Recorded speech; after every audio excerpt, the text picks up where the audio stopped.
Good evening.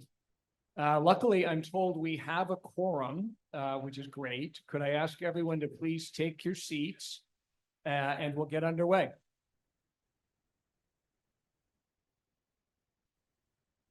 The tellers have informed me that a quorum is present, so the meeting will please come to order.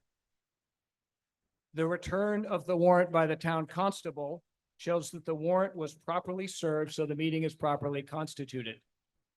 We begin our town meeting, as we do every time, with the Pledge of Allegiance. Would you please stand and join me in the Pledge of Allegiance? I pledge allegiance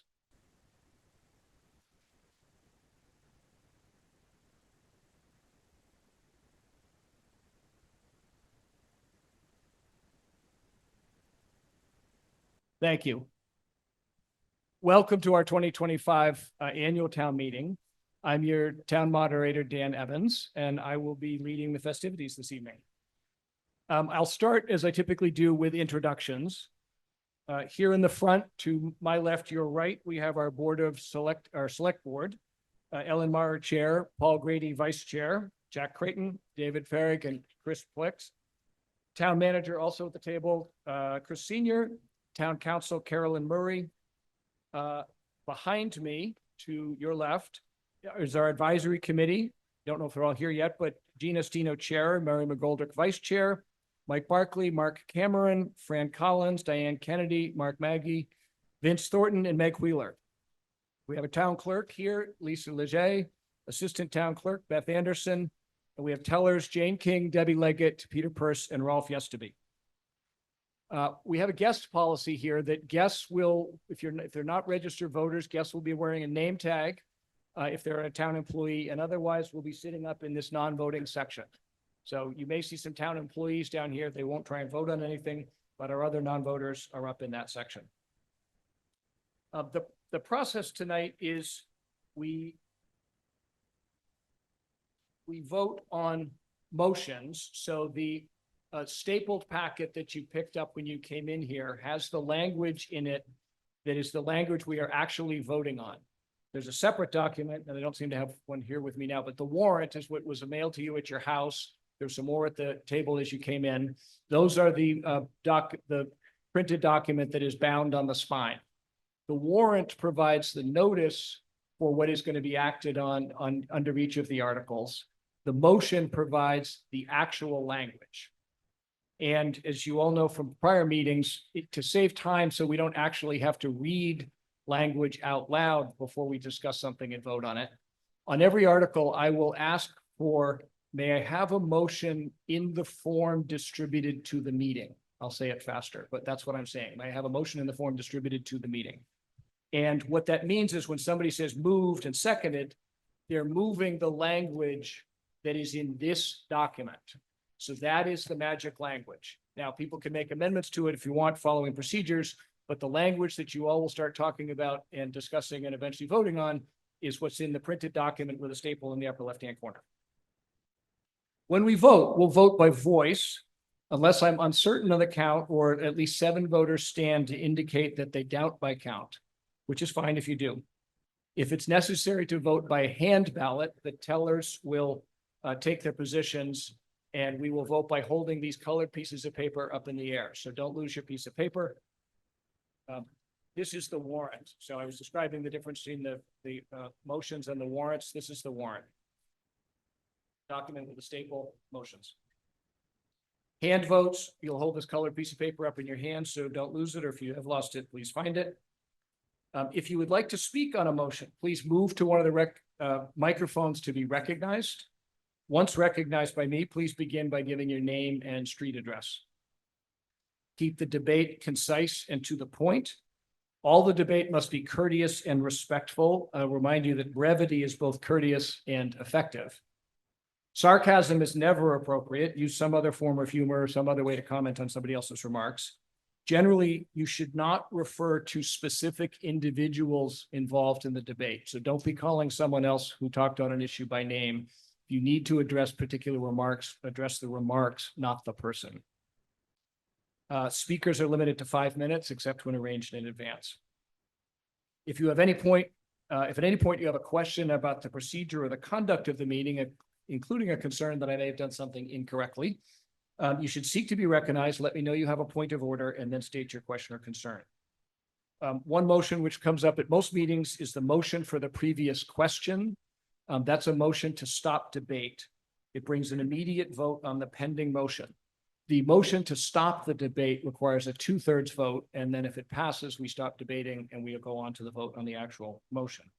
I will only recognize moving the question after both sides have had a fair opportunity to be heard.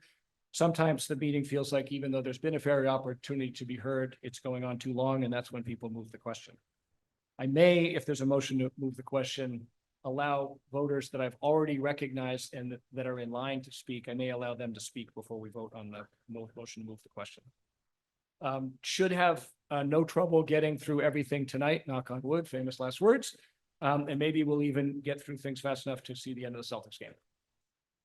Any questions before we jump right into the business? Very well, we'll proceed to Article 1, which is recognizing citizens and employees for particular service. In order that we read the names, I won't call for a motion on this one in the form distributed. I will actually read the names. So with the citizens that we're recognizing for services as an employee to the town upon their retirement are Angelo Giso, Lisa Salerno, and Kristen Norton. May I have a round of applause for those former employees?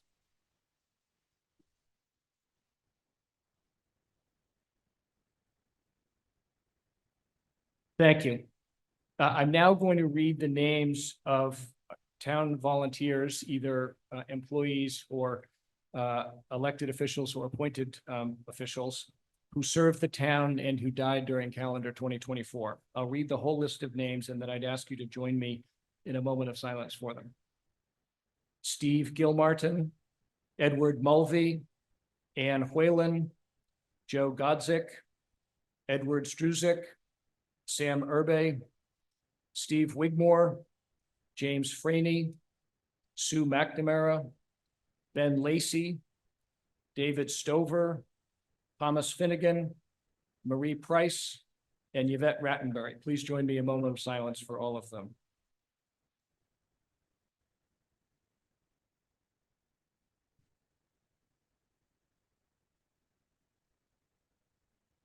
Thank you.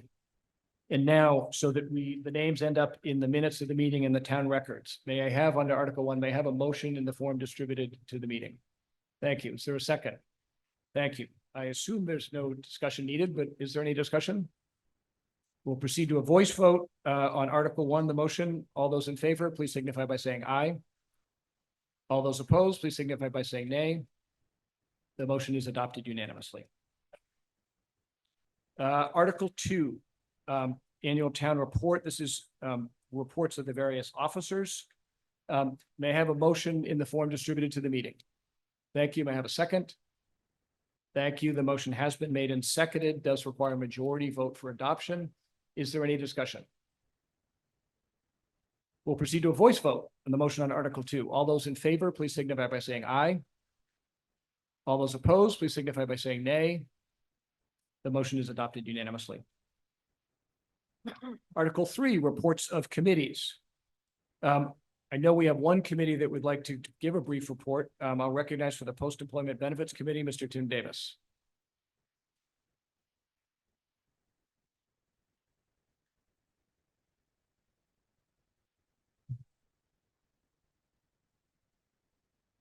Tim Davis, 257 Atlantic Avenue.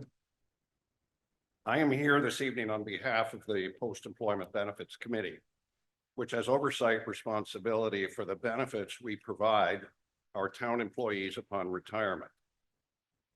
The primary benefits are pensions and other post-employment benefits, which are essentially medical insurance. We have a pension requirement of $3.7 million in the current year, of which $1.4 million is to amortize the unfunded portion.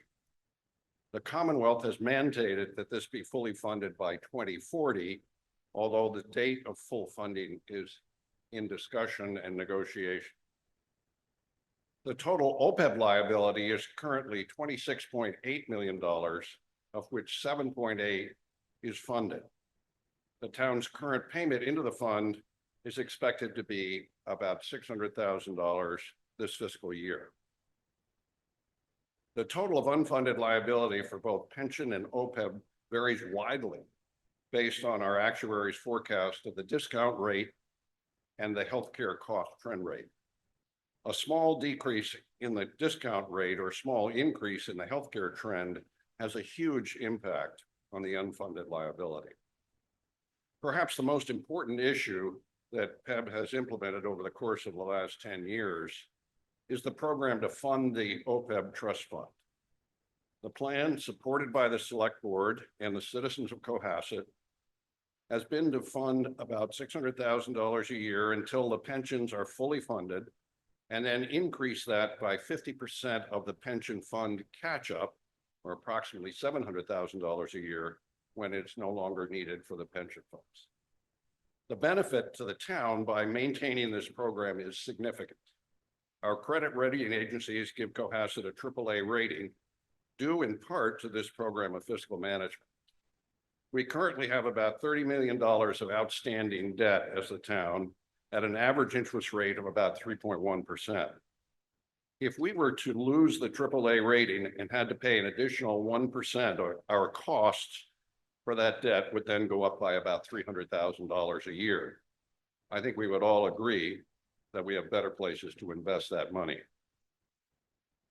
Finally, I would like to thank the select board, town management, and the citizens of Cohasset for their long-term support. I also would like to thank Linda Cole and the PEB committee, Paul Carlson, Chris Odlison, and especially Katie Dugan for their work to maintain this program. Thank you. Thank you.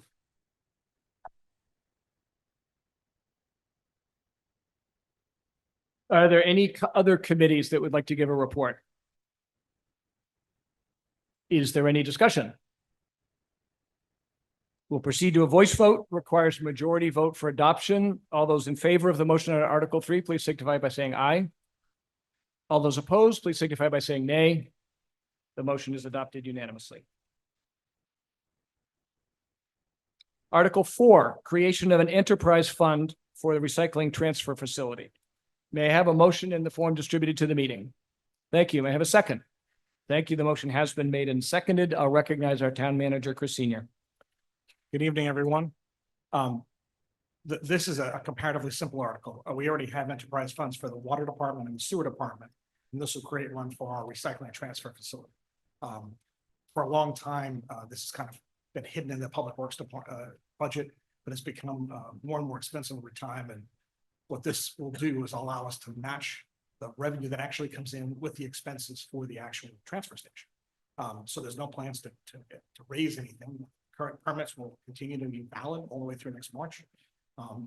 What this will allow is a broader operation to potentially bring in some other revenues from other residents from communities that do not have any access to a transfer facility, and potentially bringing in some flows from people who actually pick up trash and run it through our facility, so the town would make a little bit of money on that. We operate well below our permit capacity, and in order to maintain this facility, we need to just modernize the finances. This will allow us to do. Thank you. For the select board, recognize the chair, Ellen Maher.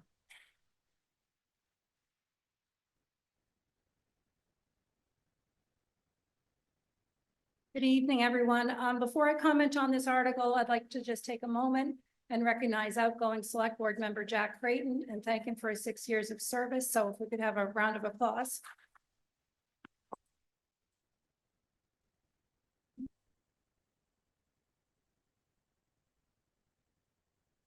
So I just want everyone to understand what we're doing here with this enterprise fund. And tonight's article is just the mechanism to create the fund. That we have not settled on any fees or any structure. It's also important to note that the town will retain all of the operating management of the RTF during this time. So, and the select board will be meeting this summer to talk about the fees, the structure, and all of the details that will go into it. So we'd appreciate your support. We voted unanimously to support this. Thank you. Thank you. For the advisory committee, I'll recognize Fran Collins.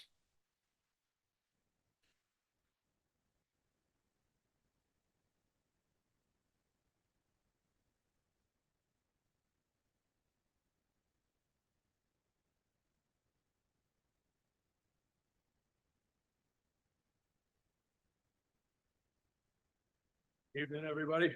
Brian Collins, 404 South Main Street for the advisory committee. We have the dump, which is now called the RTF. It's an important part of the town. And it provides a great service to us all.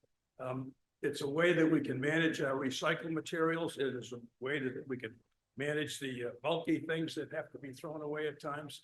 And it's a way to keep the town pretty neat and spiffy as we go along.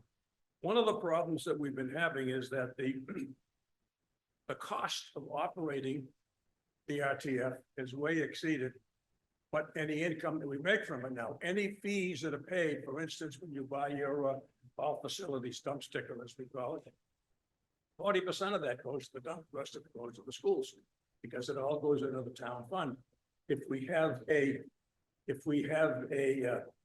an enterprise facility, all of the money earned by the dump goes to the dump to maintain for personnel, for equipment, for hauling fees and all. Now, we are allowed to dump 50 tons of trash a day. We barely make 30 tons a week. So that the opportunity to bring in other towns, particularly Hull, that doesn't have a dump, they could be using our dump as well. The haulers, you notice of late, we have lots of dump trucks, trash trucks running around town. They have to go to Braintree or other places to dump. They can dump at our dump, and the waste gets hauled off to what's it called? Over there, down in Lakeville, CMAS. They can save themselves a whole lot of money, and we receive the tipping fees from those dumps. So the whole thing has been falling into place. Looks like a very positive event for the town. It allows us to have a well-run, well-organized dump, and it also allows us to make some money while we're doing it. So I think that from looking at it from every angle that I can see, it's got to be a win-win situation for the whole town. The prices are going to go up a little bit. You're going to have to buy a separate dump sticker. All facilities sticker won't cover the dump anymore. You got to have your own sticker. That'll be next year. And as an example, Hanover charges $345 a year to dump. Plymouth charges $190. Situate is $140. So we're going to be in that range, somewhere between $140 and maybe $175 that you would have to pay. Now you say to yourself, gee, that's a lot of money. But if you were to hire Waste Management or whoever it happens to be, you're going to pay around between $1,000 and $1,200 a year. We're assuming that the average house with kids is going to cost you somewhere around $799 a year. The smaller household, like me, the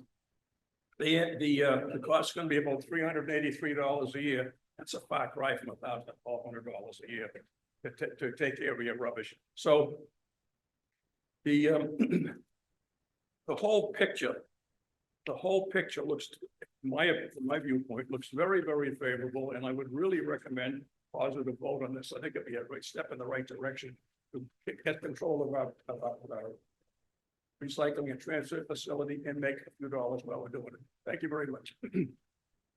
Thank you. I see one discussion right there. Jane Gertica, 56 North Main Street. I think I have two questions. Am I correct that the money that in the enterprise fund that is collected could only be used at the transfer station if this passes? Money collected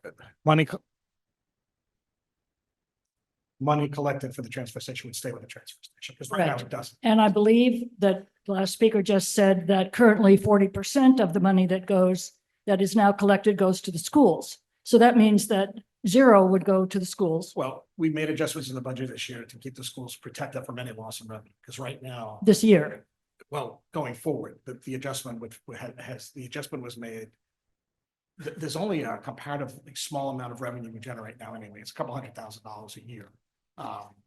Because the all facility stickers don't go to the transfer station at all. So there's a lot of ongoing conversation about what the fees would look like for the permits. But the fees that are generated really by the facility are the bag fees, the paper throw. The rest of it just goes to the general fund, and we don't expect that to change. You know, with the beach stickers, those will continue to come in through the general fund. That said, the adjustment made this year in consultation with the school district was to keep them whole, so the town side ate any loss in revenue. And we For the were- current year. But there also rolls full. So, and we haven't really, the revenues haven't changed dramatically. They've been, for the bag fees have been about $250,000 a year for the last 3-4 years. Okay. So the second part of my question would be, if we were to, as you are hoping to take in refuse from other facilities, if we did not have an enterprise fund, couldn't 40% of that also go to the schools? The problem is that it wouldn't then pay for the RTF costs. What the single biggest problem is that effectively tax dollars are now subsidizing the RTF. And there's a fair number of residents who do not use it at all. So effectively, because remember, the revenues all got clumped together. So while indeed some of this goes to the schools, is the money that would otherwise go to the schools, it's not going to the RTF. Well, my last comment, and I'm sorry, Mr. Chairman, but my last comment would be that a fee is also a tax. Now, it's not a tax in the same way that everybody is taxed, but a lot of people are taxed at different rates and for different reasons, at different ages in their lives, et cetera. And I worry that the lack of flexibility that's caused by increasing enterprise funds reduces our ability to move money in good management practice where it's needed in perhaps a crisis situation. Thank you. Thank you. Gentleman right here.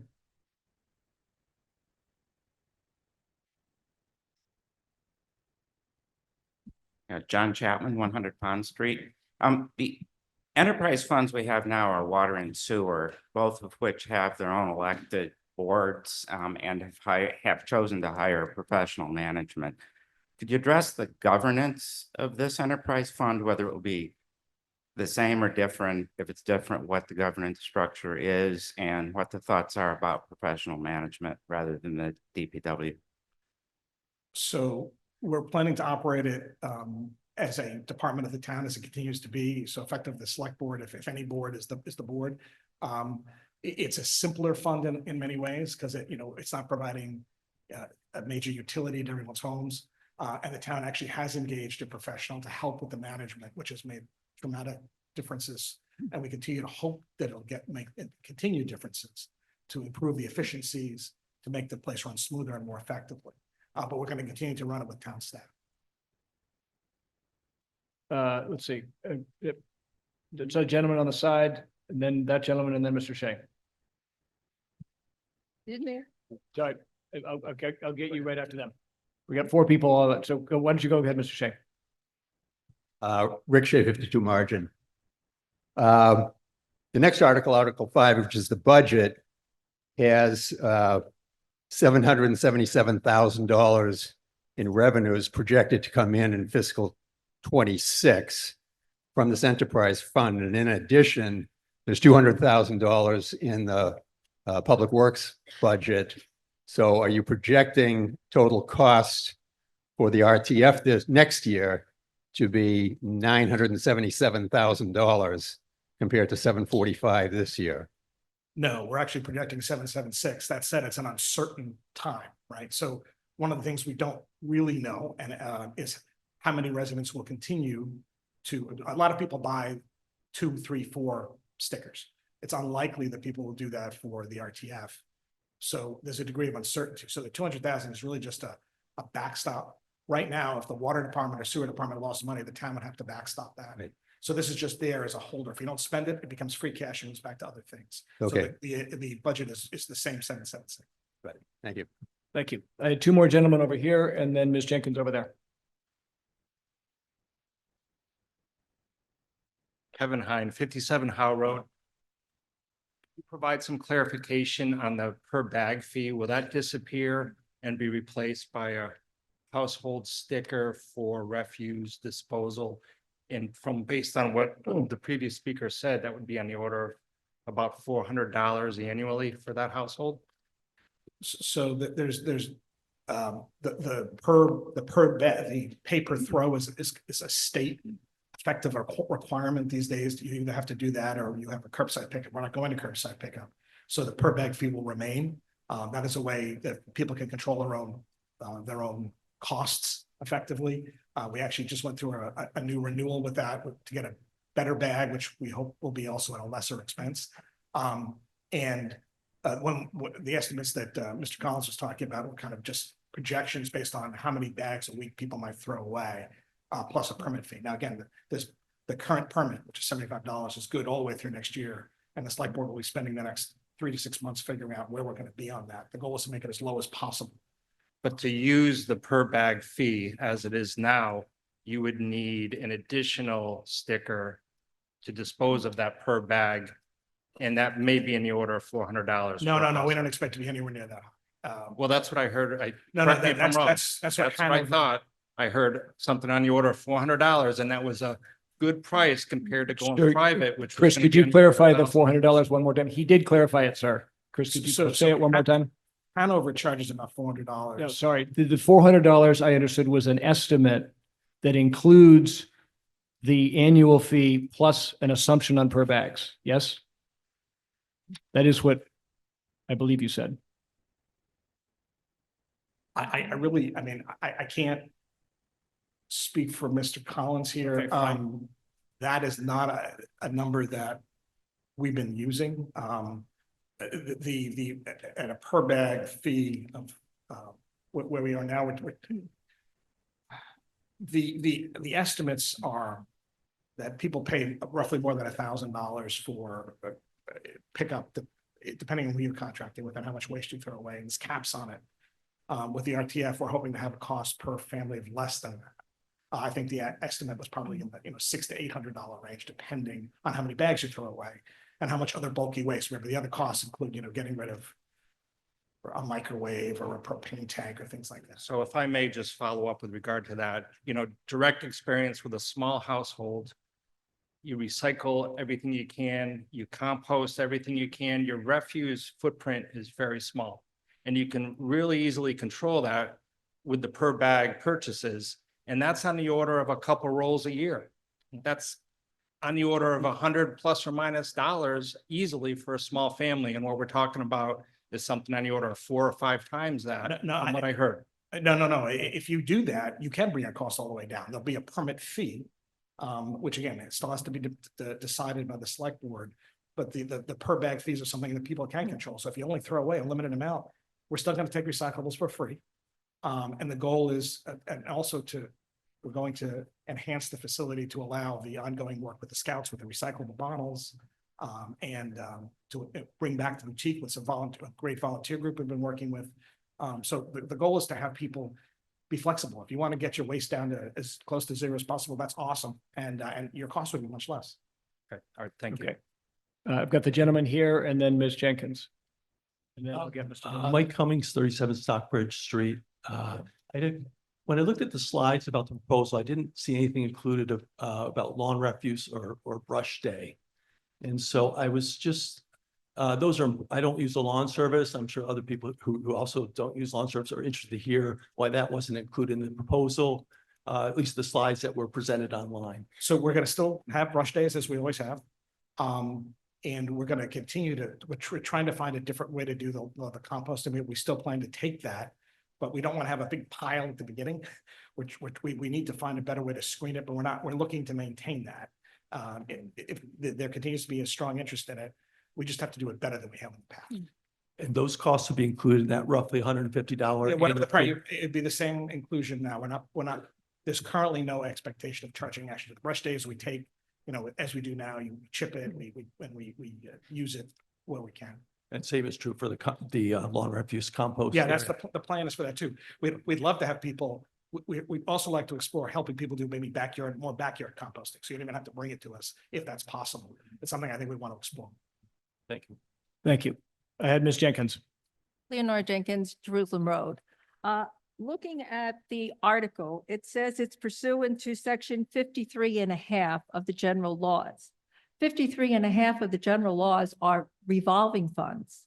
Revolving funds specifically state that one or more municipal agencies, boards, or departments shall be accounted for separately from all monies in the city or town to which shall be credited any fees, charges, or other receipts from the departmental programs or activities supported by the revolving fund. And this article also specifies that water and sewer cannot be revolving funds. Now, there's a huge difference between a revolving fund and what we're looking for here, an enterprise fund. With the enterprise fund, there's a whole list of regulations that you have to go through with the state also. We're having a little problem with that in this town, following some of those regulations, but you need indirect costs. With indirect costs, every department in the town can be charged to this enterprise fund. And there's also the question of, with the enterprise fund, how much are they going to be charging the school and the town for their items that are put in the dump? There are a lot of issues with an enterprise fund that are very complicated, that it looks like when they mentioned 53.5, they were looking at a revolving fund. So I'm not sure which direction we're going in. Sorry, did you have a question or was that a statement? Yeah, my question is, why are we saying enterprise fund? Because as I said, an enterprise fund is so much more complicated. You need a board to direct it. You need people who are going to be looking out for the finances and making sure things are going the right way, even though it is difficult. The town has determined that with the enterprise funds, we no longer need the town mandated monthly reports or the state mandated monthly reports. We're not following state regulations with indirect costs either. And it's just another complication I don't think we need in this town. So why are we doing this instead of the revolving fund, which could be so much easier, which would put these employees directly where they are now and not have a separate issue with them? Because when you get into indirect costs, don't forget, you're also talking about insurance. You're talking about different entities in the town charging the enterprise fund for services. You have to pay all kinds of different fees that are not really thought about. So why are we doing this instead of a revolving fund? That's my question. Thank you. Do you want to respond to that, Mr. Senior? So an enterprise fund captures the revenues and expenses far more cleanly than a revolving fund, which theoretically has to close out at the end of every given year. It does not require an independent separate board. It can be run just like it is today, but it also allows for revenues to be saved and put into reserve funds to balance out any future costs and any future expenses, which both of our enterprise funds do have now, capital reserve funds. It also allows money to be turned back to the town if there's extra money that's generated. It's actually not more complicated. It's actually more effective from a governance point of view and very much more effective from a financial point. Okay, thank you. I had next, Mr. Dormitzer. Yeah, Ralph Dormitzer, 111 Atlantic Ave. Whether this is a good idea or not a good idea, it seems, based on the discussions I've heard so far, this needs a business plan which takes into account all of the things you have heard from people here tonight, identifies the number of people who you expect actually to use the dump with the new fees, the capital expenditures going forward, the difficulties of actually doing an enterprise fund, and as a courtesy to the people who are being asked to vote for this tonight, I think it deserves a business plan to be submitted to the public and bring this up at the fall town meeting, when in fact it's much more complete in its detail, and people will know what they will be paying and how they will be paying for their actually use of the dump. Thank you very much. Thank you. I had the gentleman at that microphone there, please. Good evening, Dan Tarpey, 12 Bates Lane. First of all, I'd like to make a point. When I saw the DPW presentation to the select board, the costs associated with the RTFs of Hanover and Plymouth were discussed. So I took a look at other towns in the area as well. Those costs were cited because they're at the high end of regional RTF costs. I took a look at Situate and Hingham. Their costs are considerably lower, both very well-run facilities. So I would ask the select board to actually take a look at other communities apart from Hanover and Plymouth. And my question is, in terms of the selling points, this seems to involve a regionalization of trash disposal. In other words, we're going to invite other communities, other companies to come to our RTF and use it in the hopes of making money. Have the residents of that particular part of town been surveyed to see if they want those types of trucks coming up over that small road on a consistent basis, and the trafficability and the impact it's going to have on their lives? I haven't heard anybody talk about that. I think that's going to be part of the consideration. Thank you. Thank you. If I could clarify just a point, there's no intent to have a parade of trucks coming in. There are already trash trucks that roll through town. If they make one additional stop at the RTF and dump their waste, then that's what we're talking about. We're not talking about a parade of them. We're talking about perhaps one day a week. This already, by the way, Hingham already does this. Hingham accepts private haulers that come to their facility. And I did learn about Hingham, by the way. Yeah. Their bylaw prohibits charging for garbage.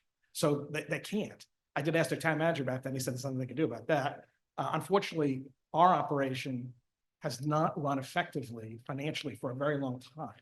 And with the realities of the budgets that we're in and the goal of keeping everything within our tax cap and not looking for overrides, we have to find alternative ways of making sure we're paying for things appropriately.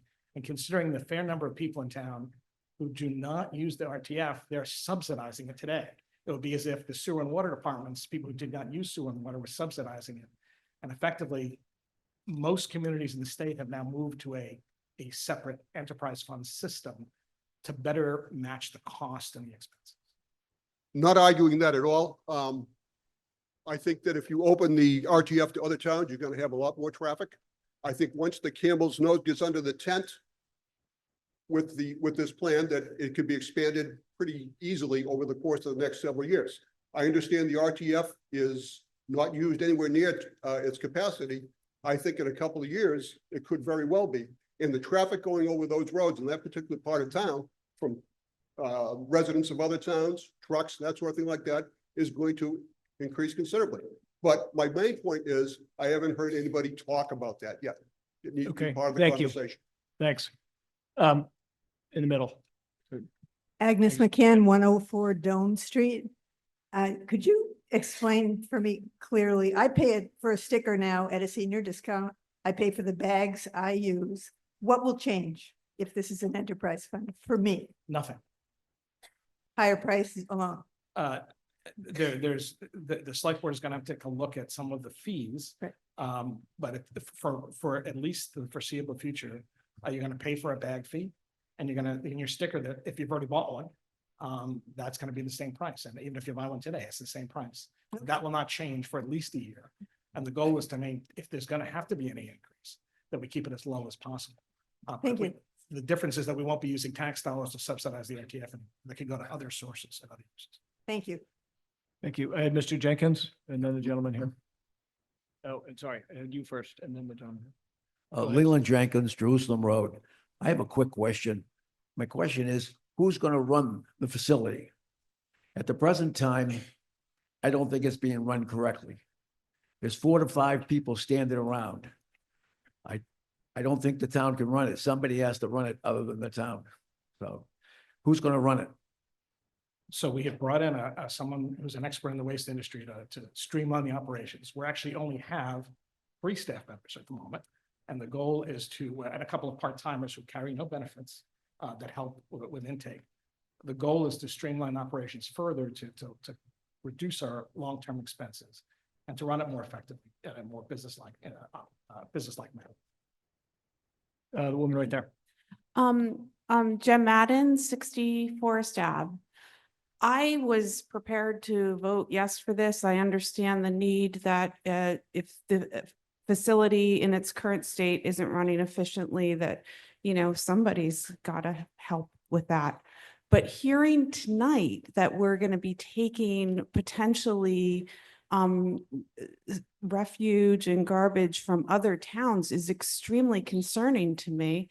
I live in that area of town, and that road is pretty narrow as it is right now.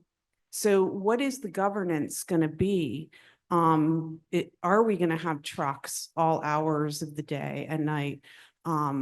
Because, if we're not at capacity now, and we want to use it as a revenue source, then what is the governance around that? This is pretty concerning to me, hearing this tonight.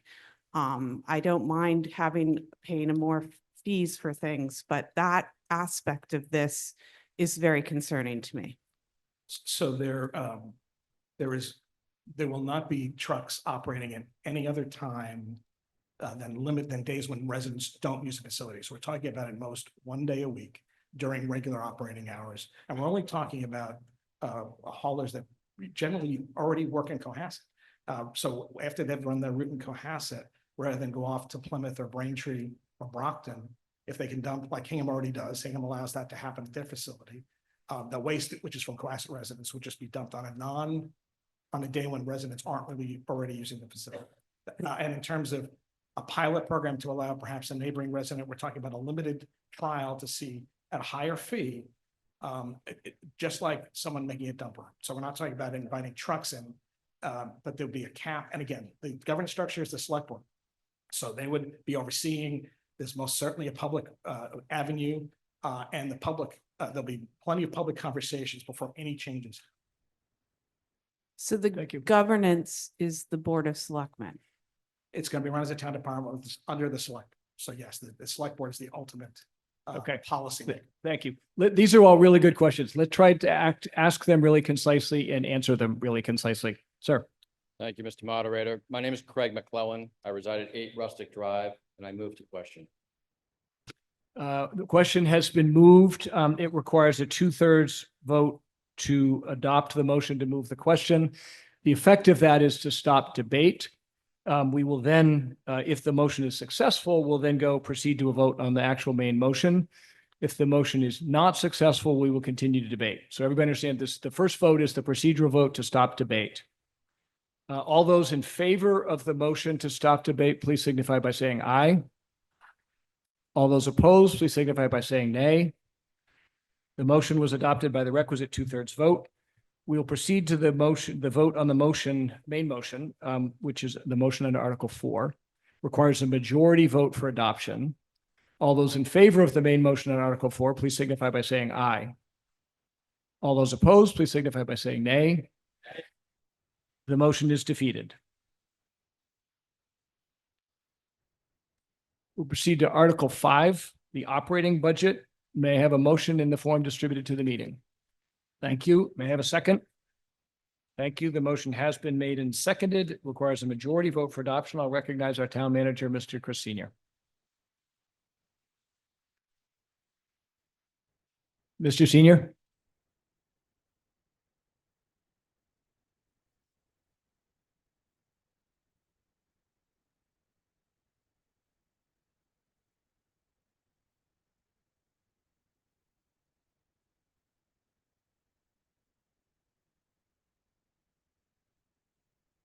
The procedure for a hand count, if people doubt the count, is if 7 people stand to doubt the count, we can have a hand count. 5, 6, 7. Okay, fine. We'll have a hand count. Tellers. So we're going to vote with these pieces of paper. The tellers are going to take their station. Come on, guys.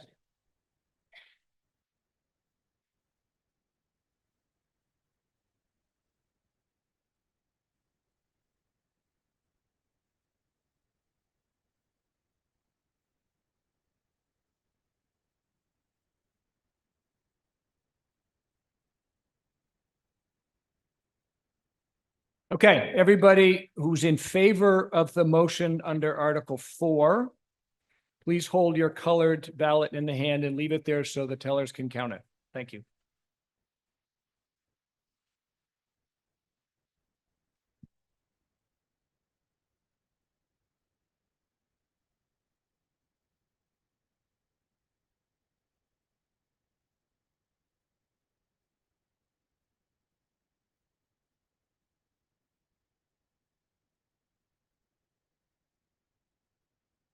Deb, you got the stands?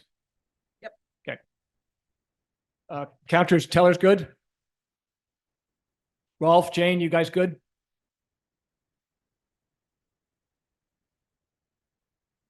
Okay, tellers, return to your stations. All right, you could, favor, put your hands down. All those opposed, hold your hands up high. Tellers, colored piece of paper. Thank you. Keep them up.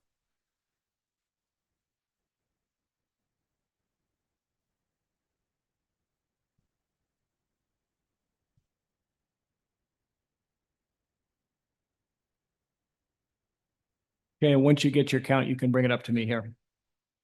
Keep your hands up. Some of them are still counting. Okay, you guys up front too? Yeah, great, thank you. Okay, we're good on this side. You guys both good? Okay, good. Everybody could put your hands down. We'll tally them up.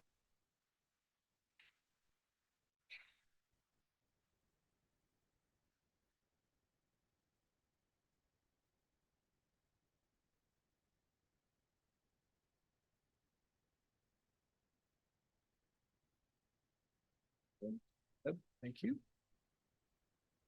Okay, good.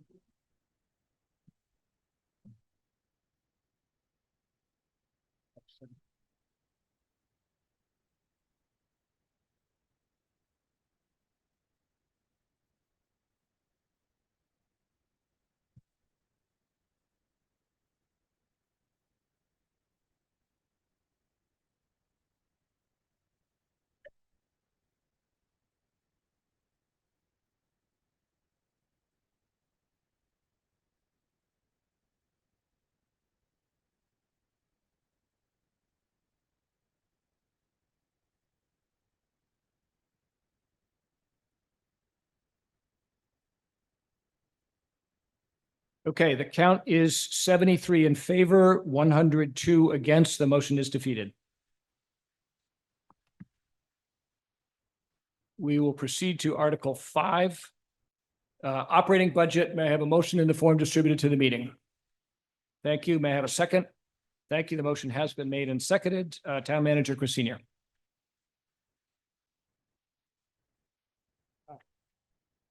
So the annual budget, which is in Article 5, also includes two pieces that are in the warrant packet, the motion packet, I should say, which is Appendix A, which has all the expenses, and the 5-year forecast, which includes some of the additional revenues.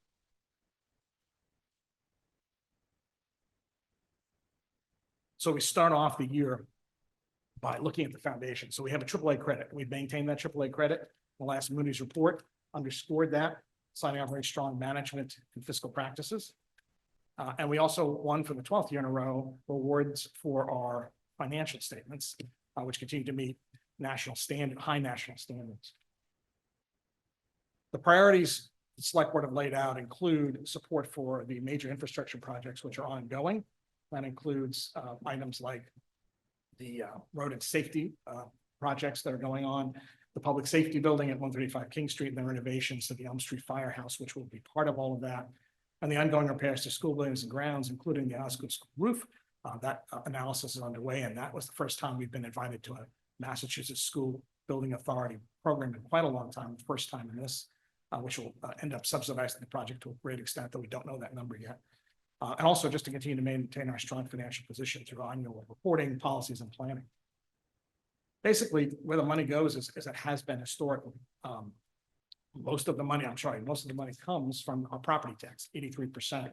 And that's both commercial and residential, though, or 93% residential tax base, 7% commercial. Local receipts make up about 7%. The various forms of state aid make up about 7%. And then other, which is some other fees and charges, make up about 3% of the total revenue. the money goes, again, historically into the same buckets that it has, and that's the schools being the largest chunk. Then we have basically a split between the town side and then the shared budget, which covers things like insurance and pension and things that are shared between mostly the schools in the town. We have a little bit that goes to state and county assessments, and then we transfer money into the capital stabilization and other stabilization funds during the year. That's where another 4% of our revenue goes. Basically, and these are just some shots of the last year. The focus on the budget is Cohasset, because it's Cohasset taxpayers and it's Cohasset revenue driven. The annual road race, the town is a very active place. The fireworks, you notice the fire, there's opportunities to support that tonight and other times. There's a little QR code for anyone interested. And if you see in the bottom corner, that was the groundbreaking. And then we had a wonderful ribbon cutting for the new Beechwood playground and basketball court. So that was from that. So basically, that's a very quick summary. The budget is balanced. There's no override.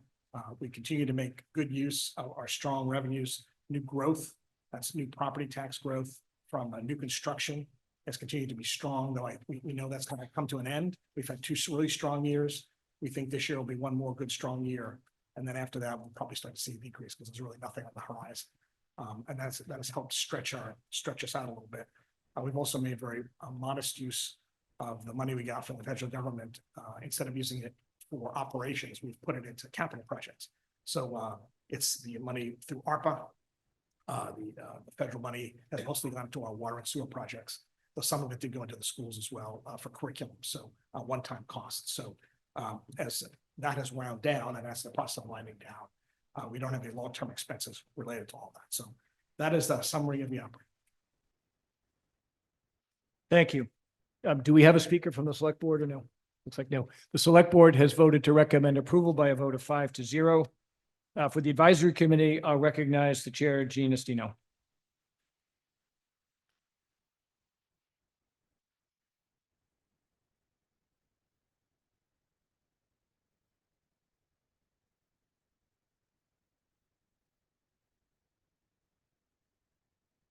Thank you, Mr. Moderator. As you heard, my name is Jean Estino. My family has lived in Cohasset for 36 years, and I'm currently serving our community as the chairperson of the Cohasset Advisory Committee.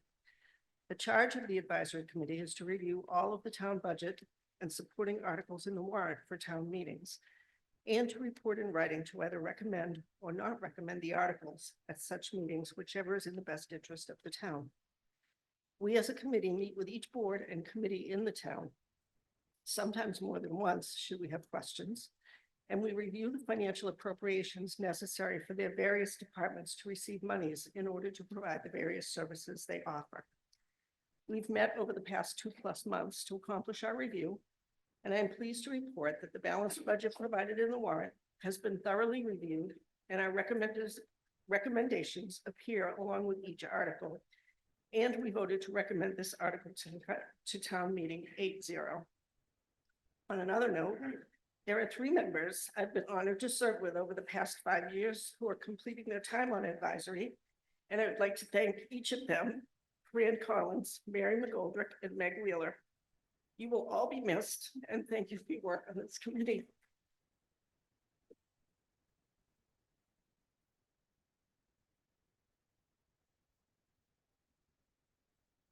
Thank you. The school committee recommends approval by a vote of 3-0. Is there discussion?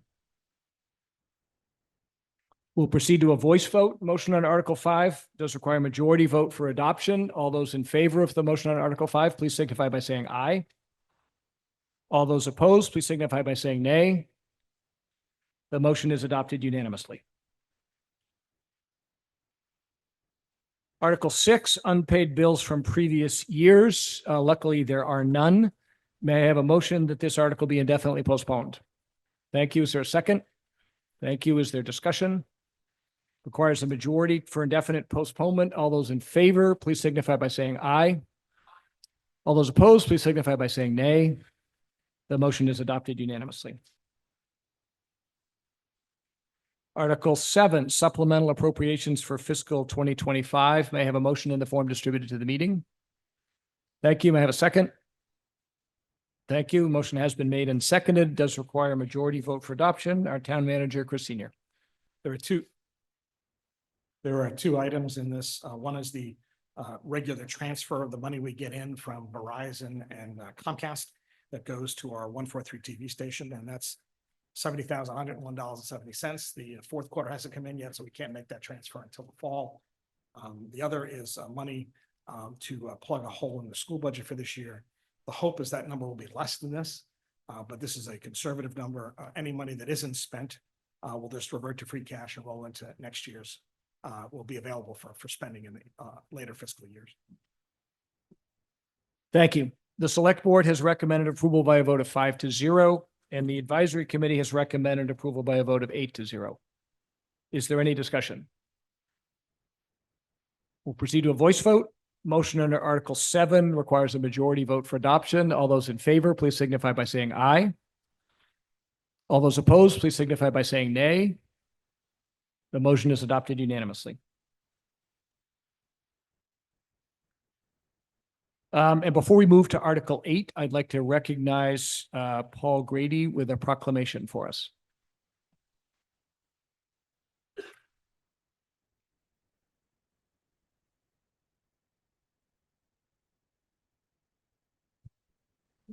Cohasset. It gives me great pleasure to read his proclamation. Whereas Helen Taffy Nothnagel, now retiring from the Cohasset Housing Authority Board of Commissioners, has served from 2002 and is chair from 2007, dedicating 23 years of intelligent and trustworthy leadership, preserving safe, affordable housing at 60 Elm Street for Cohasset senior and adult disabled residents. Whereas Taffy Nothnagel, recognizing early that support for capital projects was needed urgently to preserve housing's aging structures, took the initiative to secure first-time funds from a generous community preservation committee, and with matching funds from state and others, initiated enduring partnerships that have helped to maintain and augment CHA's offering, including a recently built, widely praised home for the severely disabled.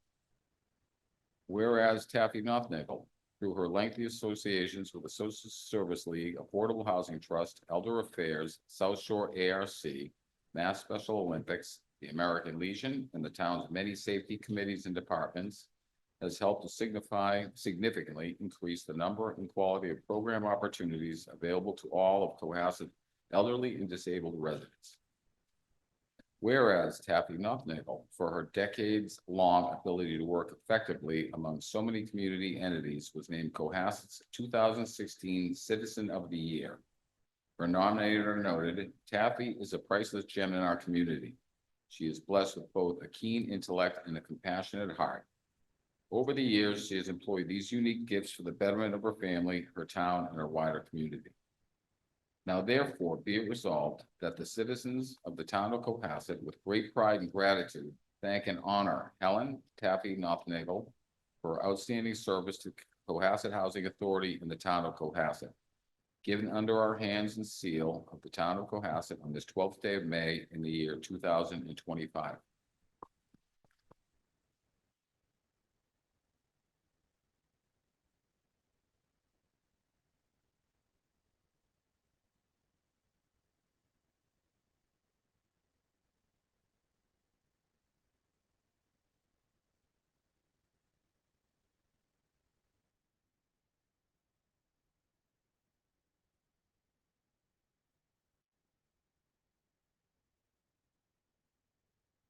Thank you. And for the record, all those in favor, please signify by saying aye. Thank you. The motion is adopted. We'll proceed to Article 8, Stabilization and Other Special Funds. May I have a motion in the form distributed to the meeting? Thank you. May I have a second? Thank you. The motion has been made and seconded, requires a majority vote for adoption. Our town manager, Chris Senior. So these contributions are in line with the town's financial policies. The money going into OPEB, 140-5 is a mixture of free cash and money that's been raised in the general revenue. The money going to capital stabilization represents another increase to keep with the policy of increasing this as costs go up. The amount of money we put into capital continues to go up. So this is 150,000 higher than it was 2 years ago. And again, it meets our fiscal policies. Thank you. The select board recommends approval by a vote of 5-0, and the advisory committee also recommends approval by a vote of 8-0. Is there any discussion? We'll proceed to a voice vote. Motion under Article 8 does require majority. All those in favor, please signify by saying aye. All those opposed, please signify by saying nay. The motion is adopted unanimously. Article 9, Capital Improvements Budget. May I have a motion in the form distributed to the meeting? Thank you. May I have a second? Thank you. The motion has been made and seconded. Requires 2/3 vote for adoption. We have a video on this which describes one of the items in the list. What we'll do is we'll have this committees speak first and then recommendations. And then after that, before we open up for general discussion, we'll see the video. So for the capital budget, I believe I'm recognizing the chair, Susan Franklin.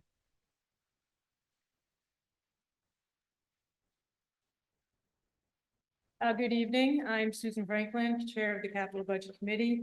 For those of you who don't know me, I've been a resident of Cohasset for 27 years, and I've served on the Capital Budget Committee since 2014. My colleagues and I began meeting in September to evaluate over 10 million in requests for capital equipment, projects, and improvements presented to us by various town departments, boards and commissions, and enterprise funds. Each request was evaluated independently. However, as capital requests submitted generally exceed available funds, requests are often considered on a collective basis. This process takes into consideration overall priority by assessing requests in terms of need, cost, and the availability of resources to implement on the project in the near term. Requests this cycle were in 4 primary categories: the ongoing maintenance of buildings and infrastructure, the replacement of integral equipment at the end of its useful life, to ensure current operational service levels, the continued rollout of multi-year programs, leases, or portions of a larger project being implemented in stages, and finally, the acquisition of new capital items needed to extend operations and services beyond current service levels, improving our town and our community. We present in Article 9B those requests we recommend for your approval. Thank you. Thank you. The select board has recommended approval by a vote of 5-0. The advisory committee recommended approval of projects 11, 12, and 26 by a vote of 7-0 with 1 abstention, and recommended approval of all other projects by a vote of 8-0. And apparently there was abstention because of some personal involvement. Before, I think we have the video now. Can we cue that?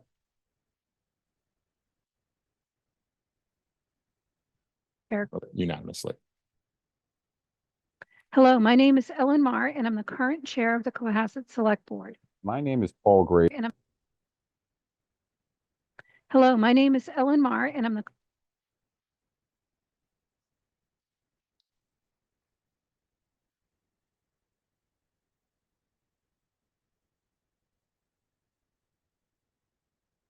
Hello, my name is Ellen Marr, and I'm the current chair of the Cohasset Select Board. My name is Paul Grady, and currently it is my honor to serve as vice chair of the Cohasset Select Board. I'm Lydia St. Ange, representing Holland Highland, a new nonprofit.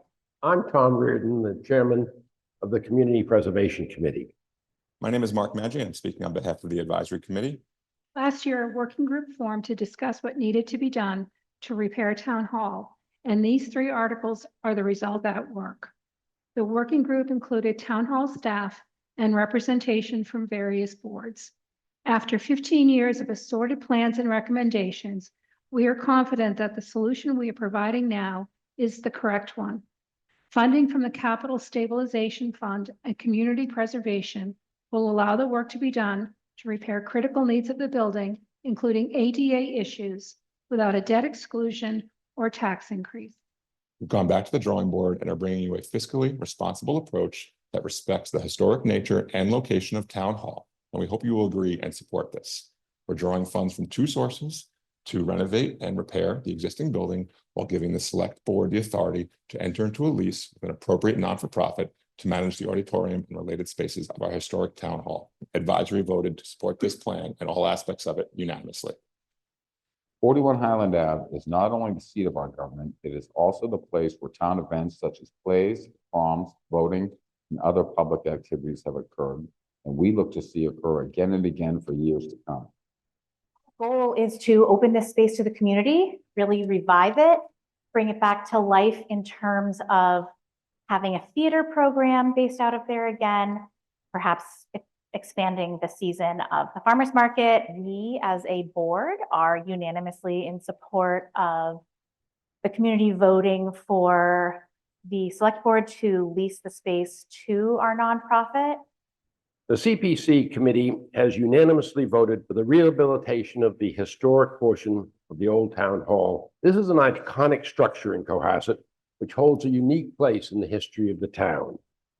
The committee's judgment is that this project represents a perfect funding vehicle for CPC, and we strongly recommend it for the town. It is also the place where our dedicated team, town staff, work daily to keep the Good Ship Cohasset on an even keel and a straight course, and we hope to repay that dedication and loyalty in providing them a safe and comfortable working environment in which to continue doing what they do so well. 41 Highland Avenue stands as history. With your help and your yes vote on Articles 9, 14, and 16, we can finally start the process of making history again in this treasured building. Thank you very much for your vote, and we look forward to a yes. Thank you. As you can see from the video, that video addressed some matters both under this article and then two others.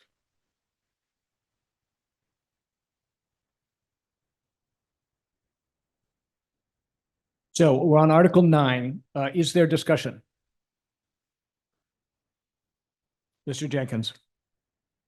Dylan Jenkins, Jerusalem Road, on, we'll say 19, capital stabilization, electric bus lease for probably another 5 years. The bus hasn't worked, I believe, for 6 months. This should be taken off right out of there and not paid. There's nobody can fix it. It's sitting there. And secondly, the extended sidewalks to Pond Street from the schools, is that coming out of the school money? The $1.5 million we gave them? Or is that coming out of capital stabilization? So that was good. Two questions. Just kids, is there someone that can respond to the two questions? Or maybe the first one maybe was rhetorical. The comment was the electric bus doesn't work. The second one was a question. So the electric bus lease, that is a follow-on payment for a 5-year lease, and the bus is operational and used to run one route a day during the school year. And then, thank you. And is there a response on the sidewalks question?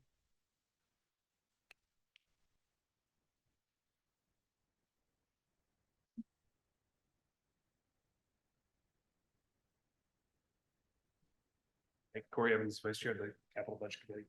Yeah, so historically, the stabilization fund, or the stabilization funding that capital was appropriated went to school projects as well. And when we established the new fund for the schools, it was to address large projects such as the roofs at Osgood or the roofs at Deer Hill, things that we could never ever afford, right? And the agreement at the time was there will still be projects that if capital budget felt we could fit in at the time in that cycle, we would still do. This piece of sidewalks, if anyone has driven up here, you'll notice that on the right-hand side, there's like a very small section of sidewalk that was never built. So kids go from sidewalk to road, back to sidewalk. It's silly. It's been like that forever. In this cycle, we had enough money to get it done. And rather than let it get more and more expensive, the capital budget committee voted to move it forward in consultation with the school committee. So it comes out of the general capital stabilization transfer. Not the school money. Correct. Okay, thank you. Is there other discussion?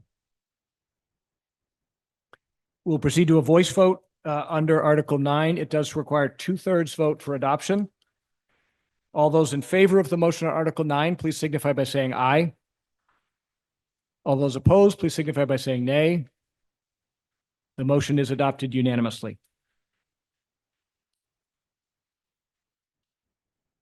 Article 10, allocation of funds for one-time cost. May I have a motion in the form distributed to the meeting? Thank you. May I have a second? Thank you. The motion has been made and seconded, requires a majority vote for adoption. Town Manager Chris Senior.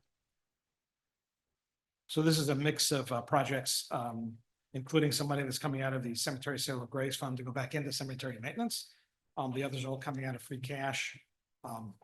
First, for teacher retirement incentive, I believe only one teacher accepted, but it's going to save the schools a substantial amount of money. So this is actually money very well spent. The next expense is to allow the schools to bridge a year in an effort to build a new program with a neighboring district or two to save additional funding on special education, but they need a gap year to fill. We're in the middle of contract negotiations with all of our unions, so the next amount will help fund some of those settlements. Hydration stations have popped up all over town. These will go to the library, to Alumni Field, and to Beechwood. The RTF equipment is money to do some more repairs. It's a supplemental insurance money. This will add some additional equipment that is necessary over the RTF. Thank you. The select board has recommended approval by a vote of 5-0, and the advisory committee has recommended approval by a vote of 8-0. Is there discussion? So I got this gentleman here, and then Mr. Pratt, and then Mr. Yes, hi, George Baumgarten, 260 Forest Avenue, and Chair of the Cohasset Harbor Committee. I understand there may have been a mission of a project that would possibly not to move monies to enable the implementation of a conveyor belt at Government Island. This money was previously approved at town meeting and allocated to Lawrence Wharf. I'm wondering if that is in this article or in another article in the town budget. There was some money moved in the capital budget article from Lawrence Wharf to Government Island. In the capital budget article, Mr. Baumgarten, some money was moved from Lawrence Wharf to the Government Island. So that's already taken care of then? There was some money for electrical work being done that was transferred. Yes. That's good to hear. Thank you. Thank you. Mr. Pratt? Glenn Pratt, King Street, Director of Emergency Management. As many of you know, on October 28th last year, fire destroyed much of our critical infrastructure we call the RTF. Our response and recovery has been ongoing for nearly 60 months, and we hope you see the improvements each week when you go there. We're in Department of Public Works, Facilities, IT, Emergency Management, consultants, and vendors are working daily to improve, upgrade of equipment and procedures, which we talked a lot about earlier. This article has some money, as the town manager has said, to help fund some of the costs of this response and recovery. But in the not too distant future, we're going to have to begin to plan and design and for rebuilding and making permanent infrastructure improvements, water, sewer, garages, and things like that. So this is not the last time we'll be on the floor talking about improvements at the RTF, and hopefully there are ways to fund it. Thank you. I think I had Mr. Kaplan.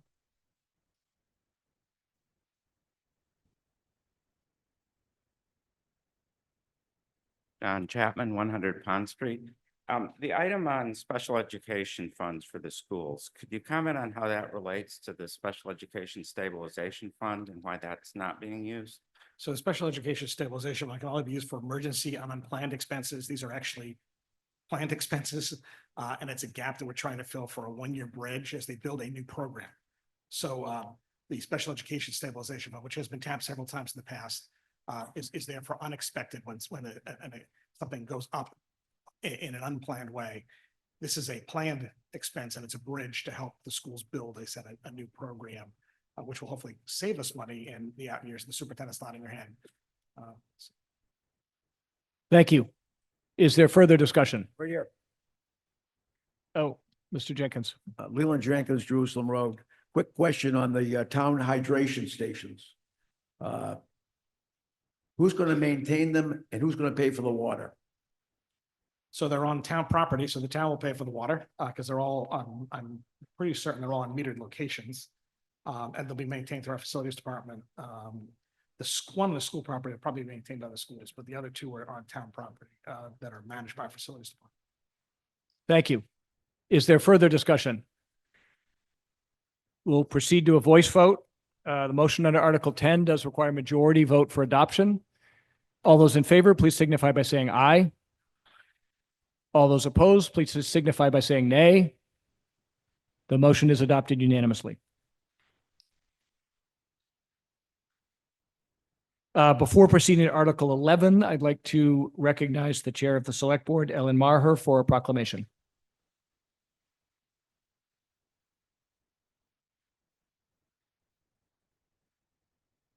Whereas Wayne Sawchuck is one of the longest tenured public servants for the town of Cohasset. He has served in elected, appointed, and volunteer positions since 1970. And in recognition of his dedication to the town of Cohasset and its residents for serving on many boards and committees since 1970. Whereas Wayne Sawchuck, as a lifelong resident of Cohasset, has been involved with and served on numerous town and civic organizations continuously since high school, including the Planning Board, Capital Budget Committee, Senior Housing Committee, Advisory Committee, Milliken Field Committee, Town Hall Building Committee, Sewer Commissioner, and a founding appointee of the Cohasset Veterans Memorial Committee in 1970. And whereas Wayne Sawchuck is a 40-plus year member of the Cohasset Rotary Club and served as past president, is a founding member of the Cohasset Lightkeepers, Wilcott Commons Building Committee, past president of the Cohasset Chamber of Commerce during the filming of The Witches of Eastwick, founding member of the Cohasset Land Foundation, and served on the board of the Cohasset Historical Society. And whereas Wayne Sawchuck has started and operated companies in the construction, land development, and data center industries for over 50 years, all while raising his two sons with his wife, Annette. Wayne has 3 grandsons who he enjoys spending time with. Wayne has enriched the town of Cohasset with his hometown knowledge, his network throughout the town and the state, and his tireless energy to serve the community. Now, therefore, be it resolved that the citizens of the town of Cohasset, with great pride and tremendous gratitude, recognize Cohasset resident Wayne Sawchuck on the occasion of his retirement from the Sewer Commission and wish him and his family the very best in the future. May the wind always be at your back. Given under our hands and the seal of the town of Cohasset on this 12th day of May in the year 2025, Wayne Sawchuck.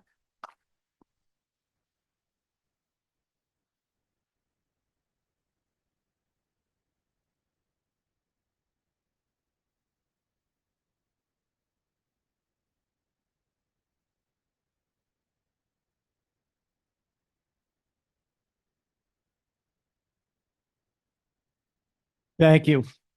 And for the record, all those in favor, please signify by saying aye. The motion is adopted.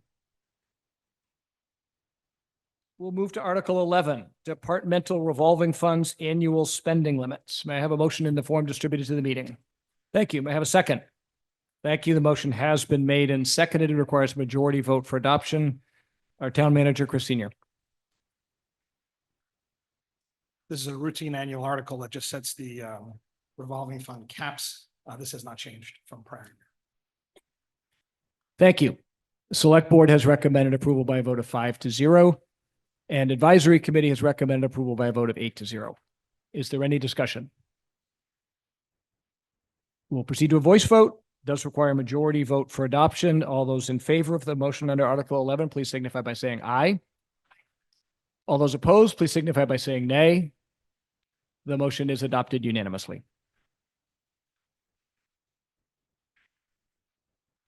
Article 12, Massachusetts General Laws, Chapter 91, Liability. May I have a motion in the form distributed to the meeting? Thank you. May I have a second? Thank you. Motion's been made and seconded. Requires majority vote for adoption. Our town manager, Chris Senior.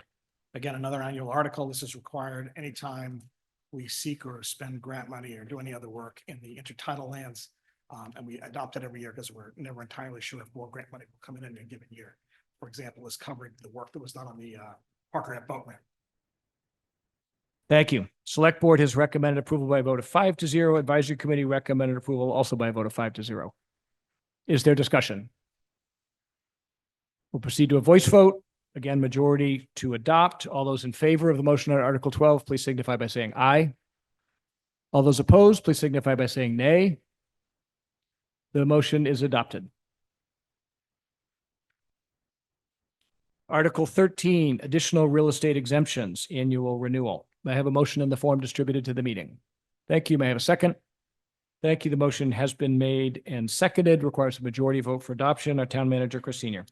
Again, an annual article that provides a variety of real estate exemptions for people who fit into various categories of age and income and veteran status. And this was all increased a couple of years ago, so this is pretty much the same article as last year. Thank you. The select board has recommended approval by a vote of 5-0. The advisory committee also recommends approval by a vote of 5-0. Is there any discussion? We'll proceed to a voice vote. Article 13 requires a majority vote for adoption. All those in favor, please signify by saying aye. All those opposed, please signify by saying nay. The motion is adopted unanimously. Article 14, Community Preservation Committee. May I have a motion in the form distributed to the meeting? Thank you. May I have a second? Thank you. The motion has been made and seconded, requires majority vote for adoption. For the Community Preservation Committee, I'll recognize the chair, Mr. Tom Reardon.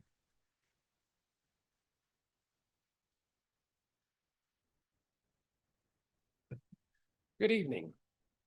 The Community Preservation Committee has voted unanimously in each case to recommend to the town meeting 5 projects totaling $2,801,463. The projects are $1,500,000 from the Historic Preservation and Undesignated Accounts for the restoration of Old Town Hall at 41 Highland Street. This grant is part of a $5.4 million effort, and in earlier voting this evening, you supported that. The second is up to $1 million from the Open Space and Recreation, as well as undesignated accounts for the Friends of Holly Hill Farm. This grant is in support of the effort to keep the farm a farm. This grant requires a conservation restriction be placed on the land to ensure that it remains open space. The exact amount of the grant will depend upon the results of an independent appraisal, which will be commissioned by the CPC to determine the exact value of the land. This grant is part of a broader effort by the Friends to raise $5.5 million to purchase 5.23 acres of land, renovate the existing buildings, and eventually build a new building to enhance recreation and programming activities. In addition, the new facility will have low-income housing for farm workers who cannot afford Cohasset rents. In addition to this grant, the Friends have raised $887,000 from their board and committees, and they are launching a broad-based capital campaign to raise the remaining funds. The third project is $5,000 for the Historic Preservation account to the Paul Pratt Library. This is to further its historical collection preservation. We have earlier recommended, and the town has voted to support these activities. This additional fund is designed to provide archival supplies, such as specialized boxes and folders to protect the items and prevent further degradation. The fourth grant is for $275,963 from the Community Historic or the Community Housing account to the Cohasset Housing Authority to replace the roof system on 15 of its senior adult disabled apartments at the authority's property on Elm Street.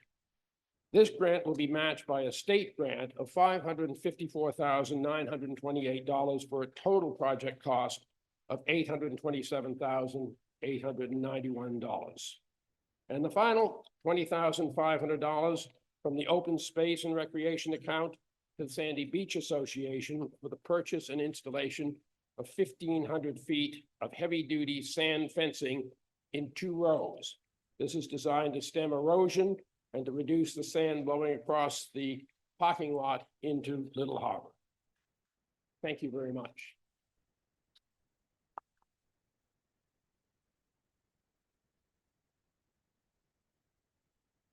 Thank you. The select board has recommended approval by a vote of 5-0. Advisory committee recommended approval of projects 2, 4, and 5 by a vote of 7-0. And projects 1 and 3 by a vote of 6-0 with 1 abstention. Is there any discussion? We'll proceed to a voice vote. Requires a majority vote for adoption. Motion under Article 14. All those in favor, please signify by saying aye. All those opposed, please signify by saying nay.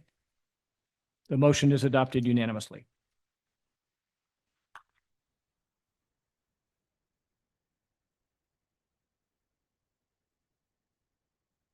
Article 15, removal of Cohasset Fire Department from civil service. May I have a motion in the form distributed to the meeting?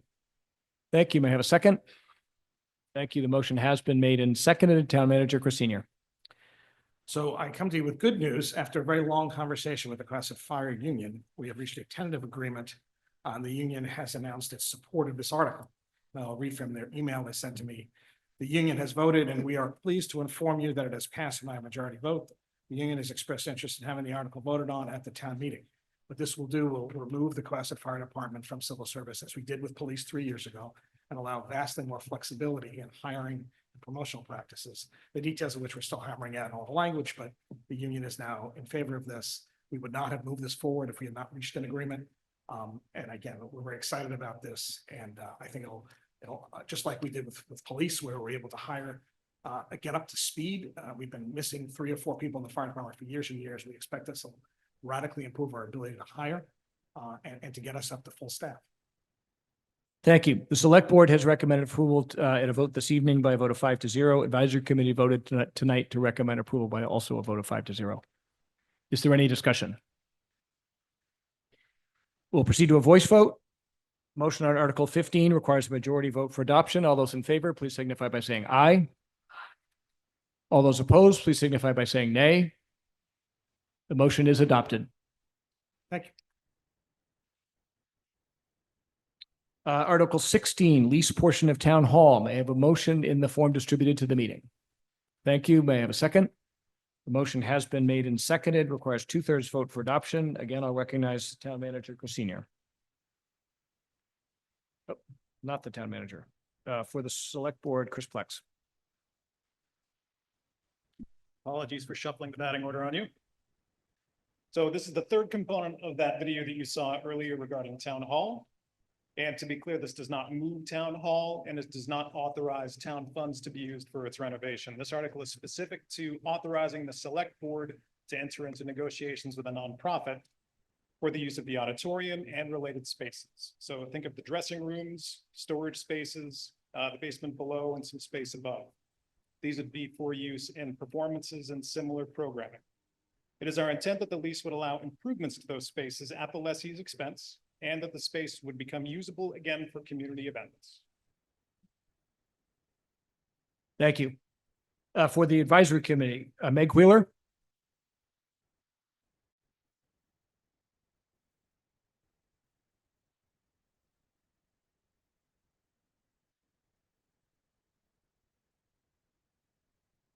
Good evening, Meg Wheeler, 114 Forest Avenue. I serve on the Advisory Committee, and I am also on the board of the Hall and Highland, which is a newly formed nonprofit organization consisting of Cohasset residents who have been meeting for over a year to re-envision and reimagine what our historic Cohasset Town Hall could be. We've heard for many, many years the concerns about this historic space. And I think one thing that's very clear is that we all love it dearly and want to preserve it. So that is what the Hall and Highland seeks to do. Our plan is to, as was indicated, is to restore the historic portion, to use it as a community and cultural center. Everything from drama and theater events to possibly a winter farmers market to special events like prom and other gatherings that we have in Cohasset. As was indicated, we are not seeking taxpayer funds to do this. We are a nonprofit organization. We'll be raising our own funds to do the renovations inside of this space. But we are really excited about this project, and we're really excited to include all of you in it and to share it with you. So we're hopeful that, assuming you approve this article, that we will be able to respond to the request for a lease that the Select Board will be authorized to put out. This by no means gives us that lease. We still have to go through a pretty intensive process. You'll have the opportunity to hear from us and to provide your comments to the Select Board. This is simply authorizing them to enter into that process. We do have more information outside. We're many of us happy to talk to you about our plans and our vision, and just thank you very much. Thank you.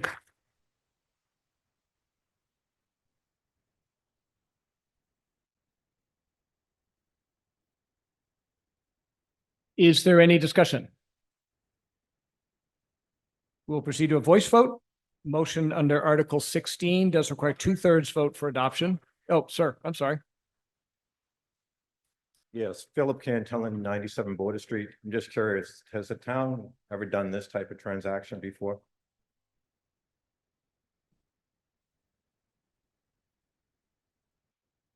Chair of Select Board is shaking her head. Mr. Pratt? No, I was just gonna say. Yes, there are. Other communities have done this, but the town of Cohasset has not. I understand that, but has the town of Cohasset ever done this before? Mr. Pratt? The town, Glen Pratt, King Street. Yes, the town leases other town buildings for two nonprofits for their various missions.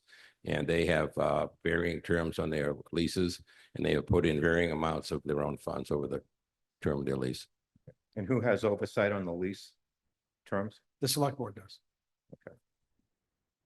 Could you give me, could you give me an example where the town does lease to a nonprofit? The town leases the building at 15 Lighthouse Lane to the Lightkeepers called Bancroft Hall. Town leases the former Haggerty property down at the boat ramp to the CSCR and some other nonprofits. And they also, for over 100 years, have rented Legion Hall to the American Legion Post. Thank you. Thank you, ma'am. Thank you. Is there further discussion?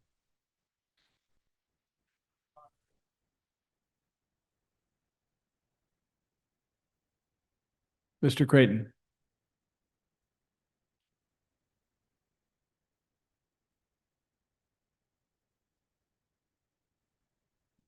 Well, we're finally here at Town Hall again. I want to urge each and every one of you to vote in favor of this.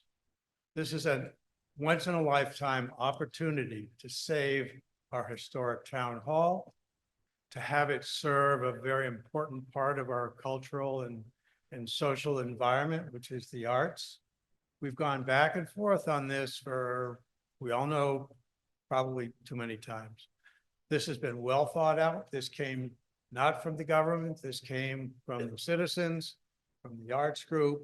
They put something together that doesn't cost the town anything. We're going to have a wonderful project. And I urge each and every one of you to vote. And remember, we need 2/3 votes. So if the person next to you hasn't made up your mind, give them a nudge. Thank you.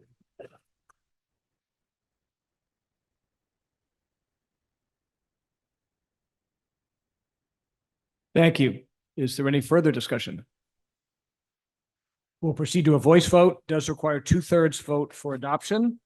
All those in favor of the motion under Article 16, please signify by saying aye. All those opposed, please signify by saying nay. The motion is adopted unanimously.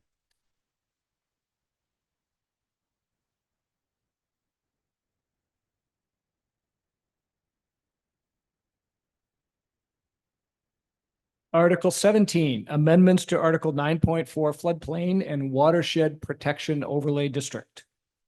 May I have a motion in the form distributed to the meeting? Thank you. May I have a second? Thank you. The motion has been made and seconded, requires 2/3 vote for adoption.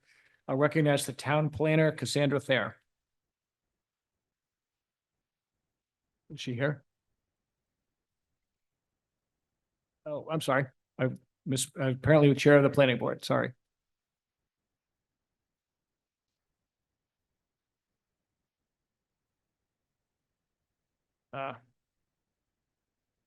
Good evening, everyone here tonight. I am the current chair of the planning board, and I'm here to present a zoning amendment to our floodplain bylaw that makes two important updates to ensure our local regulations remain in compliance with the state and federal requirements.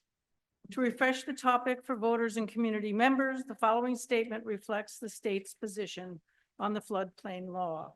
The Wetlands Protection Act, Massachusetts General Law, MGL, Chapter 131, Section 40, protects wetlands and public interests they serve, including flood control, prevention of pollution and storm damage, and protection of public and private water supplies, groundwater supplies, fisheries, land containing shellfish, and wildlife habitat.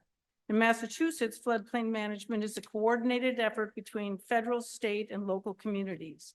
The goal is to reduce flood risk, while protecting people's property and the environment. The state enforces strict building codes and environmental regulations, like the Wetlands Protection Act, to limit development in high-risk areas. Local towns often go a step further by creating special zoning rules called floodplain overlay districts, which is the case in Cohasset. By participating in the National Flood Insurance Program, communities also gain access to affordable insurance and federal disaster assistance. As you may recall, we made amendments to this bylaw at our special town meeting in December. That version was prepared with the assistance from the Metropolitan Area Planning Council, MAPC, who also supported the development of this current amendment. Following the December meeting, the state conducted a review and in mid-January notified us that additional updates were required to maintain compliance with the National Flood Insurance Program. This updated amendment was once again prepared by MAPC and has been reviewed by the town's floodplain administrator in coordination with the Massachusetts Department of Conservation and Recreation to ensure full compliance with state and federal standards. Here are the two key changes proposed. First, Section B updates the effective dates and references for our flood insurance rate map and panels and flood insurance study. FEMA has issued revised materials that will go into effect on July 8th, 2025 to stay in good standing with the National Flood Insurance Program and ensure our residents remain eligible for federally backed flood insurance. We must formally adopt these new maps and studies into our bylaw. Second, Section B revises the provisions around variances related to floodplain construction standards. This revision brings our bylaw into alignment with the state's model flood plan bylaw and clarifies that variance decisions must be consistent with the state building code. It's a targeted update that ensures our local procedures reflect state-level guidance and standards for building safety in flood-prone areas. While these changes are largely technical, they are also critical. They protect the town's eligibility for the National Flood Insurance Program, support our ongoing flood resilience efforts, and ensure we align with evolving regulatory requirements. Thank you for your attention, and I respect and ask for your support of this article. Thank you. The Select Board has recommended approval by a vote of 5-0. The Advisory Committee recommends approval by a vote of 8-0. Planning Board recommends approval by a vote of 4-0. And the Zoning Board of Appeals recommends approval by a vote of 6-0. Is there discussion? We'll proceed to a voice vote. Does require 2/3 vote for adoption. All those in favor of the motion under Article 17, please signify by saying aye. All those opposed, please signify by saying nay. The motion is adopted unanimously. Article 18, Citizens Petition. May I have a motion in the form distributed to the meeting? Thank you. May I have a second? Thank you. The motion has been made and seconded. It requires 2/3 vote for adoption. The petitioner has asked that his counsel be able to speak on this article for him, so I'll recognize the petitioners, the lead petitioner's counsel.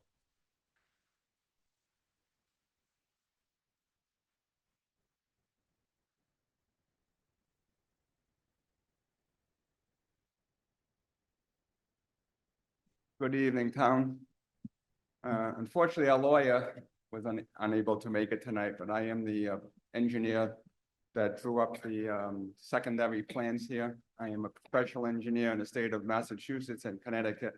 I've been doing construction / engineering for the last 43 years.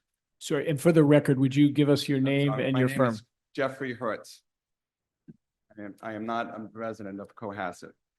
The project was started up in 2021 by another engineer. He drew it up. They went to planning zone and got a 4-lot subdivision approved. Then they went to wetlands. They also got that approved. Then we had to go to sewer commission. Back in, I believe it was either late August or early September, we met with them. And they had no issues with us getting into the the sewer district. Unfortunately, we're unable to get onto the December meeting. And then when we filled out all the forms, to go to this meeting, we had another meeting approximately a month and a half ago. And this time they rejected us to come into the district.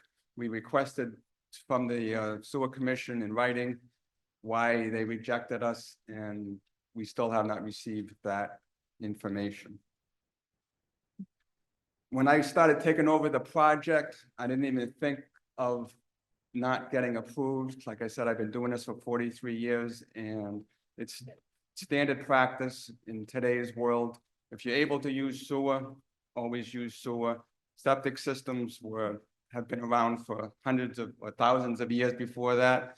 And as technology has improved, the rest of the world, if possible to go to sewer, they've been going to sewer. So I didn't even think at all that it would be denied for whatever reason. Because of the denial, then I looked into a little more closely of what we could do to get into the sewer commission. In the back of your plans, or the pamphlet that you guys were received tonight, is page 22 and 23. That's this project. Prior to, I believe, 2001, there were 2 lots. But whoever wanted to buy that lot, they were unable to buy it at the present time because it was a non-conforming lot, which means it didn't meet zoning regulations. So at that time, they purchased the lot, and on your map here on page 23, it shows, this was on 2007, it shows 1 lot. The sewer commission, or whoever drew up the district lines, was using the old lot lines that was 2 lots versus 1 lot. And if you look at the zoning, I mean, the lines or the maps that they drew, they went by lot lines. They didn't just arbitrarily draw lines wherever. So our contention is that the line should have been the lot, our entire line. The entire lot should have been in the district because it goes halfway through the middle of it. The other thing is, like I said, we didn't look at it because we thought we were gonna get sewer. Looking at it more closely, we could move things. Just a time check. You're at 4 minutes. You've got 1 minute left. We could move things around that we'd be able to get all 4 lots within the sewer district, but that will just take more time and we're not really accomplishing anything. We're just moving lines around. So hopefully you guys will see the logic that we want to have the houses that we can get hooked up to sewer to get hooked up to sewer, because like I said, the rest of the world is doing it. And I think Cohasset deserves to have their houses on sewer like the majority of the other people. Thank you. The select board has recommended not to approve by a vote of 5-0, and the advisory committee voted to make no recommendation to the town meeting. Is there any discussion? Yes, ma'am. Hi, yes, hi. My name is Nicole Zalkin. I live at 80 Lamberts Lane.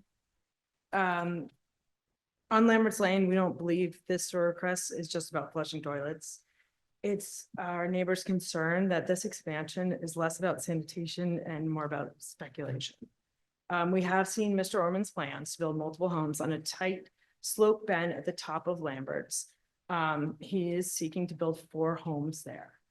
What we haven't seen is compelling evidence that the septic system poses a true environmental threat or there's a public hazard. So if that's the case, we'd like to please address it through proper code enforcement, not just a bespoke infrastructure project.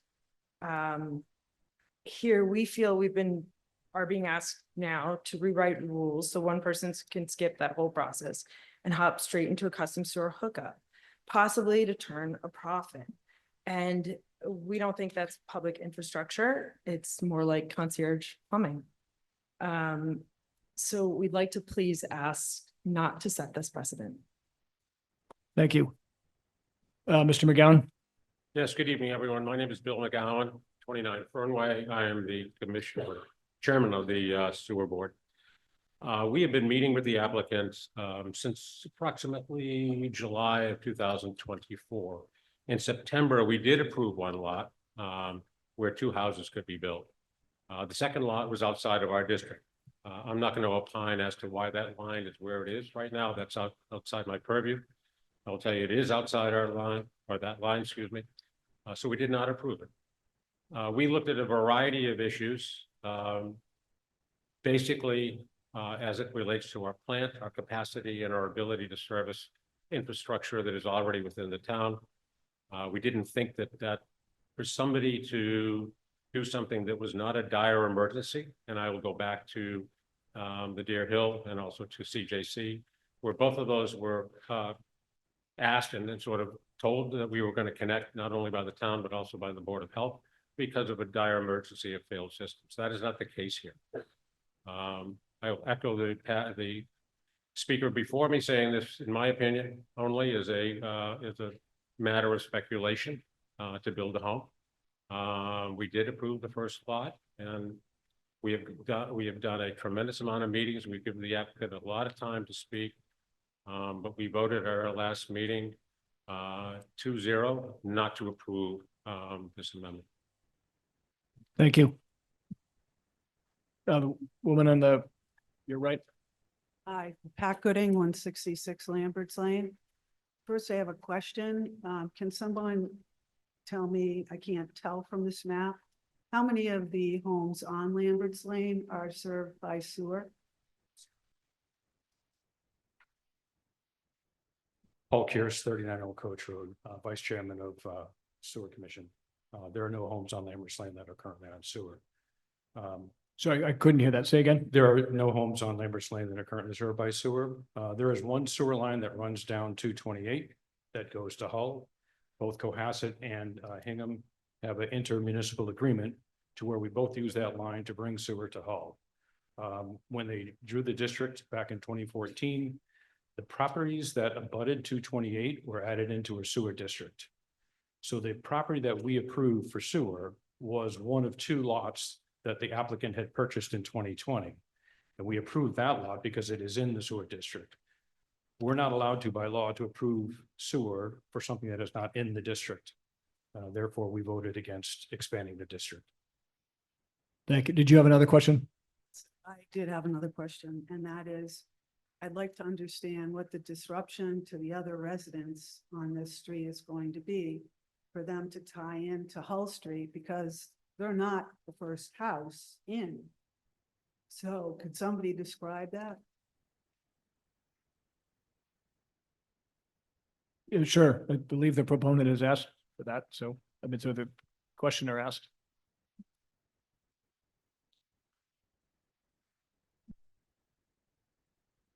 We have permission to tie into Hull Street already, so there'll be no additional disruption to any other homeowners, because all the work will be done inside of our lots, once we tie into the existing sewer in Hull Street. Thank you. Mr. Grady? Good evening again. The select board voted 5-0 to put this one off. There's been a number of reasons. I served on the planning board. There has been blasting up there, which is done unauthorized, negating a stop order. DEP has a work order, a condition on it right now. The owner of the property came at the select board with motions of altruism, how good it is for Lamberts Lane, when what it is trying to put 4 houses on a ledge.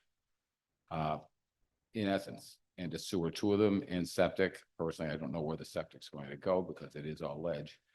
So I would encourage, and speaking just as a citizen, that the town would vote to put this one off. Thank you. Is there further discussion? Danny. Mr. Jenkins? Lee Jenkins, Jerusalem Road. Quick question. If these two houses are hooked on, are they hooked on to Cohasset plant, or does it go to Hull? So currently we have select homes in North Cohasset that do get pumped to Hull, but we have a limit to what we do pump to Hull, and we have a minimum amount that we do pump to Hull. So we don't pump everyone to Hull. It's selected for what we do based on our current capacity. Thank you. Is there further discussion? We'll proceed to a voice vote. It does require 2/3 vote for adoption. All those in favor of the motion under Article 618, please signify by saying aye. All those opposed, please signify by saying nay. The motion is defeated. That concludes the business in the warrant. Thank you for your attention and your patience and the consideration and respect you've shown each other and for moving expeditiously. May I have a motion to dissolve? Thank you. May I have a second? Thank you. All those in favor of the motion to dissolve, please signify by saying aye. All those opposed, please signify by saying nay. Motion passed unanimously. We're dissolved. Have a great evening.